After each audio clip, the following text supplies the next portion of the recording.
My channel Hema Hungama. నేను మీ Hema and welcome to film updates. మరి ఈ రోజు ఫిల్మ్ అప్డేట్స్ లో శేఖర్ కమలను షాక్ చేసిన ధనుష్. ఇంతకీ ఎందుకు షాక్ చేశాడు, దేనికి షాక్ చేశాడు, ఏంటి కొంపదీసి కుబేర చైన్ అనేసాడా?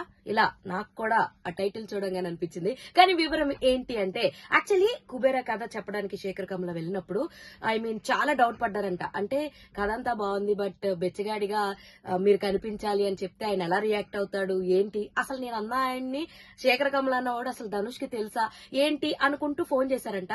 ఫోన్ చేస్తే శేఖర్ కమల గారికే షాక్ ఇచ్చిన ధనుష్. ఏంటి అంటే, ఈయన ఫోన్ చేసి నేను పలానా శేఖర్ కమల అనగానే, అయ్యో మీరు నాకు తెలుసారు, ఇలా మీ సినిమాల్లో నాకు ఇది ఇష్టం, ఈ సీన్ ఇష్టం, ఆ సీన్ ఇష్టం అంటూ అన్ని సీన్స్ చెప్తుంటే శేఖర్ కమల గారు నేను ధనుష్ గారికి నా సినిమాలు నా సీన్లు అంటూ అవాక్ అయ్యారంట.